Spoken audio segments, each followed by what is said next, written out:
What's crack-a-lackin' challengers? I'm your host, James Morelan. Welcome back to another video. Today we're going to be talking about the different types of aquarium filters and mainly focusing on the three most popular types of filtration in the aquarium hobby. Okay, so there are a lot of different types of filters, and some of them I haven't had, and quite a few of them that I use in all my tanks in the fish room. I'm mainly going to talk about the ones that I have experience on and the most popular ones in my own opinion, and the ones you see most of the time in other people's aquariums. I do know the background is messed up. I'll talk about that in a second, and also something cool that happened in the fish room and basically my entire house, which is pretty cool. I'll talk about that at the end of the video, so make sure you stay tuned to the end if you want to check it out. But this is kind of more of a beginner video if you are not experienced in the aquarium hobby, and you can learn a thing or two. But if you are already in the aquarium hobby, you can also learn about the different types of filters. So let's just jump right into it. So let's start with one of the most basic forms of filtration and probably the cheapest filtration, which is the sponge filter.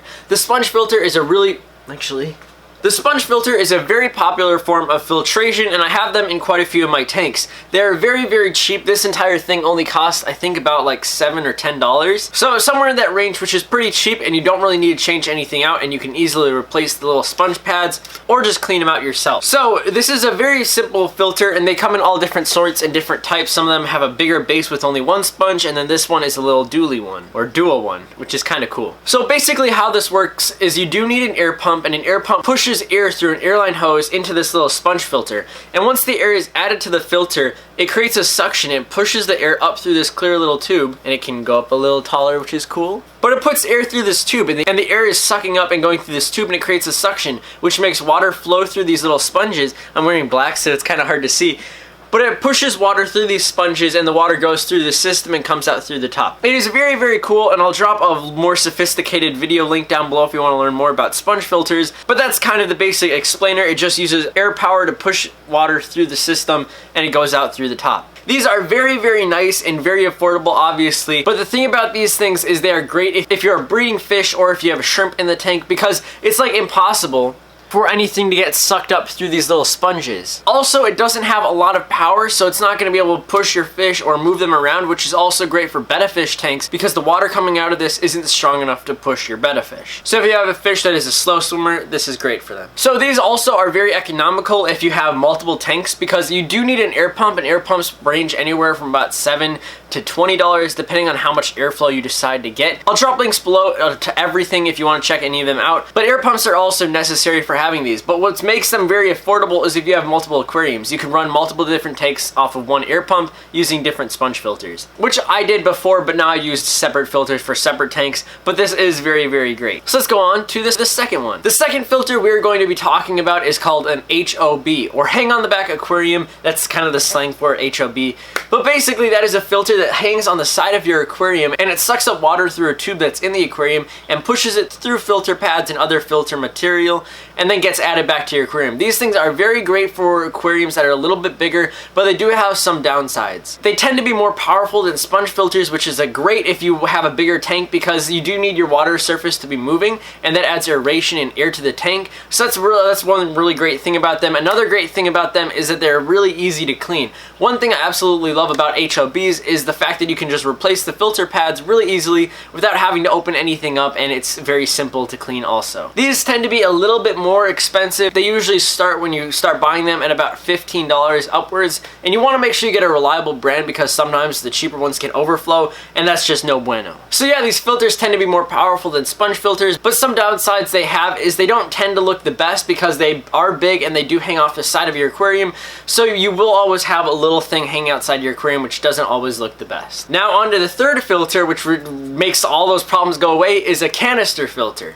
So I have canister filters. I use them in my 90 gallon, my 60 gallon, and I used to use one in my 150 gallon. But basically canister filters work by having an intake and an outtake, and then a canister underneath the aquarium. It sucks up water through the intake, goes through an entire, basically like a bucket. The bucket has multiple layers of different forms of filtration. Water gets pumped through those, and it gets sucked back out and sent back into the aquarium. Let me show you a quick example. So the intake is right there for my aquarium, and it's sucking water all the time up through into the canister filter. Inside the canister, water is getting filtered through multiple layers. It has a first course pad of filter material that collects all the poop and other waste, and then after that it has biological filtration with biobulbs, and then after that it's sent through another hose, and the hose is connected to a little outlet right there, and it pushes water back into the aquarium.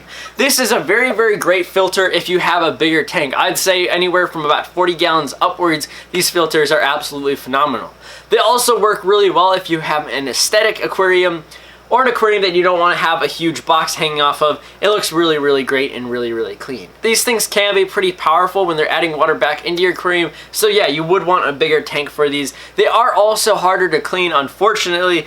Basically, it's like an hour, 2 hour long process. You have to unplug it, you have to disconnect the intake, the outtake, you have to remove the canister, open it up, remove all the pads, clean them all out, then put it back in, close up the canister, connect all the tubes, create a suction, and fill it back up. So that takes a while. You don't have to clean it all the time. If you guys remember, I made a video when I cleaned it. I'd probably make one soon and teach you guys how to clean filters. But basically, it's a whole process to do, and it takes a little bit longer than your hang-on backs, which that's the reason I like hang-on backs. It's nice when you implement two different systems. For my preference, in my 55 gallon over there with my goldfish, I have a fluval hang-on back, and then I also have a sponge filter in the other corner, and that's adding water surface movement to both sides, and it's also really, really nice. So it is cool when you combine two different filter forms, but these are both all great for your aquarium. Or all three of them are great for your aquariums. So I hope you learned something with that, but let's get on to the 90 gallon. So yeah, the background fell, unfortunately. It is kind of annoying, and I still haven't gone to the store to get tape. That happened like yesterday, and I just came back from school, so I have not had the time to get tape.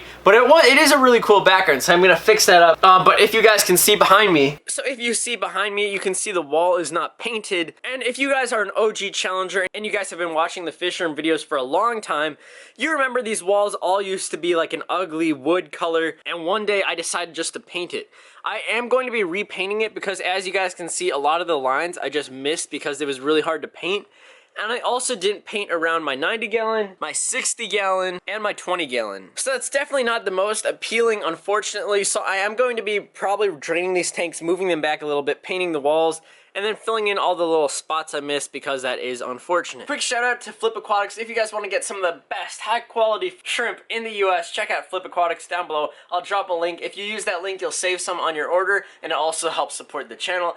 It'd mean a lot if you guys check them out. They have some really, really great shrimp. Let me talk about what happened to my house. Okay, so a couple days ago, my water filter started to leak, unfortunately, which was pretty scary. And we have well water, so we have this whole well tub thingy that sucks up water from a well outside my house. And the water needs to be filtered, so we actually got a new filter, which is helping purify the water even more than the old filter, which is really, really awesome. So my aquariums are gonna have a little bit healthier water. And this is really going to be helpful for my saltwater aquarium. So yeah, it's pretty cool too. So yeah, just an update on my water in my fish room and basically my entire house. I hope you guys enjoyed this video. I will catch you all on the flippy flop. See you all later. Have a great day. Bye.